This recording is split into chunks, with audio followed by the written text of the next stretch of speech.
Hey guys, ഞാനിന്ന് പുതിയൊരു video ആയിട്ട് വന്നിരിക്കുന്നത്. ഇന്നത്തെ വീഡിയോ എന്ന് പറഞ്ഞു കഴിഞ്ഞാൽ ഒരു കുക്കിംഗ് വീഡിയോ ആണ്. കുക്കിംഗ് എന്ന് പറഞ്ഞാൽ ഭയങ്കര വലിയ കുക്കിങ്ങും അങ്ങനത്തെ സംഭവമൊന്നുമല്ല. മാക്സിമം ഇതൊരു 2 മിനിറ്റ് 5 മിനിറ്റിൽ പരിപാടി കഴിയും. ഇത് ആണെങ്കിൽ ഹെൽത്തിയുമാണ്, പിന്നെ ആണെങ്കിൽ നമുക്ക് പെട്ടെന്ന് ഉണ്ടാക്കാനും പറ്റും. ഞാൻ യൂഷ്വലി ഇത് ഉണ്ടാക്കുന്നത് ഈ 4 മണിക്ക് വെറുതെ ഇരിക്കുമ്പോൾ എന്തെങ്കിലും വിശക്കോ അല്ലെങ്കിൽ മിക്കവാറൊക്കെ വർക്കിന് പോകുമ്പോൾ നമുക്ക് ഫുഡൊക്കെ ആയിട്ട് കൊണ്ടുകൊണ്ട് വരും. കാരണം ചിലപ്പോഴൊക്കെ 8 മണിക്കൂറിൻ്റെ ഷിഫ്റ്റൊക്കെ ആയിരിക്കും. പാണിയമ്മയ്ക്കാൾ അവിടെ ആകെ അരമണിക്കൂറല്ലേ, ചിലപ്പോൾ ബ്രേക്ക് പോലും ഉണ്ടാവില്ല. ആർഭാടമായി ഇരുന്ന് കഴിക്കാനൊന്നും സമയം ഉണ്ടാകത്തില്ല. അപ്പം പെട്ടെന്ന് കഴിക്കുകയും ചെയ്യണം, എന്നാൽ ഇവിടുന്ന് പോകുമ്പോൾ പെട്ടെന്ന് ഉണ്ടാക്കിക്കൊണ്ട് പോവുകയും വേണം. ആ ഒരു രീതിക്ക് ഞാൻ യൂഷ്വലി ചെയ്യുന്ന ഒരു ഇതാണ് ഇന്ന് ഞാൻ കാണിക്കുന്നത്. ഇതിനു വേണ്ടി സലാമി വേണം. പിന്നെ ഞാനിവിടെ സാലഡ് മിക്സാണ് എടുത്തിരിക്കുന്നത്. പിന്നെ വീറ്റ് ബ്രെഡും കെച്ചപ്പാണെങ്കിൽ കെച്ചപ്പ്. പിന്നെ നമ്മളൊരു പാനിലെടുക്കുക. പാനിലോട്ടാണെങ്കിൽ ഇത് 3 സലാമി മതി ആക്ച്വലി, പക്ഷേ ഞാനിവിടെ 4 സലാമി എടുത്തിട്ടുണ്ട്. അതൊന്ന് ചൂടാകുന്ന സമയത്ത് വേണമെങ്കിൽ നമുക്ക് ഒരു പ്ലേറ്റിൽ 2 ബ്രെഡ് എടുക്കുക. ബ്രെഡിലോട്ടാണെങ്കിൽ നിങ്ങൾക്കുള്ള സോസ് അല്ലെങ്കിൽ ഏതാണെന്ന് വെച്ച് കഴിഞ്ഞാൽ എടുക്കുക. ഞാൻ ഇവിടെ ടൊമാറ്റോ കെച്ചപ്പാണ് എടുത്തിരിക്കുന്നത്. ടൊമാറ്റോ കെച്ചപ്പ് എടുത്ത് 2 സൈഡിലും അങ്ങ് സ്പ്രെഡ് ചെയ്ത് കൊടുക്കാം. അത് അത്യാവശ്യം നിങ്ങൾക്ക് ഇഷ്ടമുള്ള അനുസരിച്ച് ചെയ്യാം. ഇതിൻ്റെ മണ്ടയ്ക്കോട്ട് വേണമെങ്കിൽ കുറച്ച് മയണൈസ് ഉണ്ടെങ്കിൽ അതും ചെയ്യാം. അത് കഴിഞ്ഞിട്ട് കുറച്ച് വെജീസൊക്കെ എന്ത് ചെയ്യുക, സ്പ്രെഡ് ചെയ്ത് കൊടുക്കുക. നിങ്ങൾക്ക് ഇഷ്ടമുള്ള ക്വാണ്ടിറ്റി എടുക്കാൻ പറ്റും.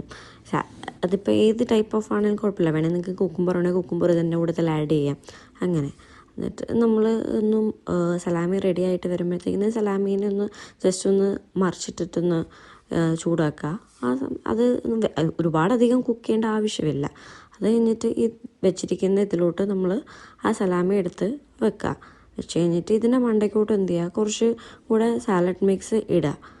എന്നിട്ട് ഈ സാലഡ് മിക്സ് ഇട്ട് കഴിഞ്ഞിട്ട് നിങ്ങൾക്കിപ്പം മുട്ടയോ അല്ലെങ്കിൽ അങ്ങനെ എന്തെങ്കിലുമൊക്കെ ഉണ്ടെങ്കിൽ പൊരിച്ച് വെക്കാം. അപ്പം കുറച്ചും കൂടെ ഹെവി ആവുകയും ചെയ്യും, അത്യാവശ്യം നല്ല രീതിക്ക് പ്രോട്ടീനൊക്കെ കയറുകയും ചെയ്യും. അങ്ങനെ അതൊന്ന് ജസ്റ്റ് ഒന്ന് അടച്ചിട്ട് വേണമെങ്കിൽ നമുക്ക് ഒന്നും കൂടെ ഒന്ന് പാനിലൊന്ന് വെച്ചിട്ട് ബ്രെഡിൻ്റെ 2 സൈഡും ഒന്ന് ചൂടാക്കിയിട്ട് എടുക്കാം. അത് കഴിഞ്ഞിട്ട് കഴിക്കാൻ എളുപ്പത്തിൽ നമ്മൾ എന്ത് ചെയ്യുക, ഞാൻ ഒരു 4 പീസായിട്ട് അങ്ങ് മുറിക്കും. സോ ഇതാണ് ഇന്ന് ഞാൻ ഉണ്ടാക്കിയത്. ഇതിന് ഞാൻ പ്രത്യേകിച്ച് പേരൊന്നും ഇട്ടിട്ടില്ല. വേണമെങ്കിൽ സാൻഡ്വിച്ച് ഒന്നോ എന്തെങ്കിലുമൊക്കെ വിളിച്ചോ. ഇപ്പോൾ ഒരു പീസ് എടുത്ത് കഴിഞ്ഞാൽ സോറി, എൻ്റെ കട്ടിങ് അത്ര പ്രോപ്പറായില്ലെന്ന് തോന്നുന്നു. സോ ഇതിൻ്റെ ഒരു ഔട്ട്ലുക്ക് അതേ ഇങ്ങനെ ഇരിക്കും.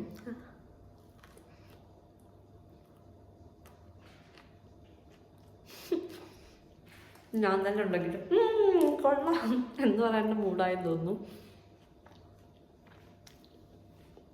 ഇത് ഞാൻ യൂഷ്വലി എപ്പോഴും ഉണ്ടാക്കുന്നതാണ്, അപ്പം എനിക്കറിയാം ഇതിൻ്റെ ടേസ്റ്റ്. പ്രത്യേകിച്ചൊന്നുമില്ല, ജസ്റ്റ് 2 ബ്രെഡ് എടുക്കുക, കുറച്ച് ടൊമാറ്റോ സോസ് അല്ലെങ്കിൽ നിങ്ങളുടെ കയ്യിൽ മയണൈസ് ഉണ്ടെങ്കിൽ മയണൈസ് ഇടാം, റമലാട ഉണ്ടെങ്കിൽ അത് യൂസ് ചെയ്യാം, ഈവൻ ബർഗർ സോസ് ആണെങ്കിൽ അത് യൂസ് ചെയ്യാം. എന്താണെങ്കിലും ഒക്കെ തേക്കുക.